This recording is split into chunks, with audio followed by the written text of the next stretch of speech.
મારા વાલા પ્રિયો, ઈસુ ખ્રિસ્તના નામમાં હું શુભેચ્છા પાઠવું છું. કેમ છો? તમે સ્વસ્થ છો ને?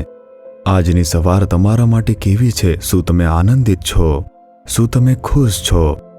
એક તરફ તો હું ખુશ છું, પણ બીજી તરફ દુશ્મનો ઘણું બધું કાર્ય કરી રહ્યા છે. તે અમને ધિક્કારે છે, અમારા વિરુદ્ધ કાર્ય કરે છે. તેઓ અમને બગાડવાનો ઈરાદો ધરાવે છે. અમારે શું કરવું ખબર પડતી નથી. કેવી રીતે જીવવું? શું તમે આ મૂંઝવણમાં છો?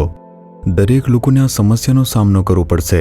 સામાન્ય માણસોથી લઈને દેશો પર શાસન કરતા લોકો સુધી તે બધાને એક જ સમસ્યાનો સામનો કરવો પડે છે: ઈર્ષાળુ લોકોથી ઉદ્ભવતા સંઘર્ષો. તે સેવા કાર્યમાં પણ છે. ઈર્ષાની આવી લાગણીઓ ઈશ્વરના સેવકોમાં અસ્તિત્વ ધરાવે છે, જેઓ એક જ આત્મા, એક જ પરમેશ્વર દ્વારા પસંદ કરાયેલા જે પ્રચાર કરે છે તે ત્યાં પણ રહેશે. ભલે પરમેશ્વરે પસંદ કર્યા તો પણ તે ત્યાં રહેશે. પણ શું થશે તમે જાણો છો? દાઉદ નામનો પરમેશ્વરનો માણસ પોતાનો અનુભવ કહે છે. બીજો સમુએલ તેના 22મા અધ્યાયની અંદર 49મી કલમ તમે જુઓ. તે મારા વિરોધીઓ સામે મારું મસ્તક ઊંચું રાખે છે ને હિંસાથી મારું સદા રક્ષણ કરે છે. હે પરમેશ્વર, લોકો મારી વિરુદ્ધ ઊભા થઈ રહ્યા છે. તમે મને તેમની સામે ઊંચો બનાવશો, મહાન કરશો. તમે મને મારી વિરુદ્ધ ઉઠનારાઓ લોકો સમક્ષ ઊંચો કરો છો, અને તમે મને હિંસક માણસથી બચાવ્યો છે. જુઓ, દાઉદના જીવનમાં આવું બન્યું છે. ઈર્ષ્યાથી ઘણા બધા લોકો દાઉદનો નાશ કરવા માટે ઊભા થયા. તેની પાછળ એક સૈન્ય હતી. રાજા પણ પીછો કરતો હતો, પરંતુ પ્રભુએ શું કર્યું? પરમેશ્વરે તેને ઊંચો કર્યો અને માન આપ્યું, અને તેણે તેના ઈર્ષ્યા કરનારાઓને લજ્જિત કરી નાખ્યા. હું એક ભાઈને ઓળખું છું. તે એક સારી ઓફિસની અંદર કામ કરતો હતો, અને તે એક જવાબદાર અધિકારી હતો. તેના ઓફિસમાં કામ કરતા અન્ય કેટલાક લોકો તેની ઈર્ષ્યા કરવા લાગ્યા હતા. ભેગા થઈને નક્કી કર્યું કે આપણે આ માણસને દૂર કરીને લજ્જિત કરવો જોઈએ. તેને નોકરીમાંથી તેને દૂર કરવો જોઈએ. તેના પર ખોટા આરોપ લગાવીને કહેતા હતા. તેણે પૈસાનો ગેરવ્યવહાર કર્યો અને તેના પર તપાસ કરવામાં આવી. તે જે ઓફિસ હતું તે ખૂબ જ મોટું ઓફિસ હતું. જ્યારે તપાસ થઈ, અધિકારીઓ તેને બોલાવ્યો અને ધમકી આપતા કહેવા લાગ્યા કે આ ગુનો તમે જ કર્યો છે. તેને ખબર ન પડી શું કહેવું. મેં કોઈને છેતર્યા નથી, મેં કોઈ ચોરી નથી કરી, હું પ્રામાણિક છું. એમ કહ્યું તો કહ્યું, નહીં, અમે તારી ધરપકડ કરીશું. તું જ ગુનેગાર છે એમ કહ્યું. તું ગુનેગાર છે એનો એક પુરાવો પણ છે આમ પણ કહ્યું. તેના પછી તે ખૂબ જ ડરી ગયો હતો. તેઓ મારી સાથે આવું કેમ કરી રહ્યા છે? હું તેમને પ્રેમ કરતો હતો, મેં કોઈની પણ દુષ્ટતા કરી નથી. પરંતુ જે લોકો તેની સાથે હતા તે આવું વિચારતા ન હતા. તેઓ ઈર્ષ્યા કરતા હતા. મેં કંઈ ખોટું નથી કર્યું તો પણ મને અસર થઈ રહી છે. તેના હૃદય પર અસર થઈ હતી. તે આખી રાત પરમેશ્વરની હાજરીમાં રડ્યો.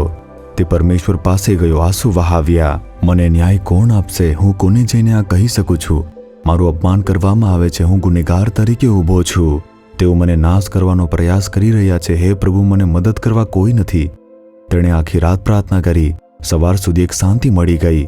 પરમેશ્વરે કહ્યું, તું જા, હું તારી સાથે છું. બસ આટલું જ. સવારે તેઓ ઓફિસમાં ગયો. એક જ રાતમાં જે પરિસ્થિતિ હતી તે આખી બદલાઈ ગઈ હતી. અધિકારીઓએ કહ્યું કે તું તો નિર્દોષ છે.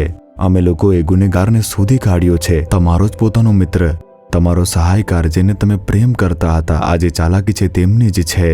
અમે તે બધી બાબતની તપાસ કરીને શોધી કાઢ્યું છે. આમ તેમણે કહ્યું. તે બધાને પદભ્રષ્ટ કરવામાં આવ્યા છે, તેમને સજા આપવામાં આવી છે, અને તમને તેમના ઉપર અધિકારી તરીકે ઊંચો કરવામાં આવ્યો છે. આ બધું કેવી રીતે થયું? લોકો તેમની ઈર્ષ્યા કરતા હતા, નાશ કરવાનો ઈરાદો ધરાવતા હતા, અને તેમનું જ પદભ્રષ્ટ કરવામાં આવ્યું. પરમેશ્વર આજે પોતાના બાળકો માટે એ જ કરે છે. તેમણે દાઉદ માટે કર્યું હતું, તે તમારા માટે કરશે. તમે જ્યાં પણ છો તે કરશે. તમારા ઘરની અંદર, ઓફિસની અંદર, તમે જ્યાં પણ નોકરી કરો છો તે હોઈ શકે છે. તમે વ્યવસાય કરો છો તે હોઈ શકે છે. અન્યથા જ્યાં જવાબદારી છે ત્યાં હોઈ શકે, સેવા હોઈ શકે, કંઈ પણ હોઈ શકે છે. શું દુશ્મનો તમારી સામે ઊભા થઈને ઈર્ષ્યાથી કામ કરી રહ્યા છે?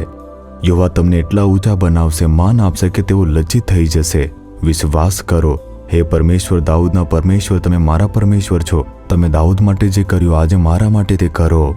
હું આજે ખૂબ જ મુશ્કેલ પરિસ્થિતિમાં છું. મારા વિરોધીઓ ઊભા થઈ રહ્યા છે અને ખોટી વાતો કહી રહ્યા છે.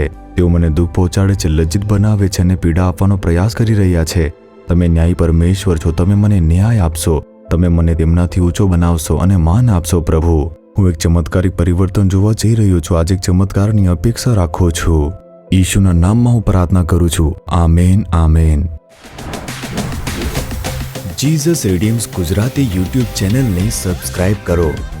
દરેક નવા કાર્યક્રમની માહિતી મેળવવા માટે બેલ આઇકન પર ક્લિક કરો.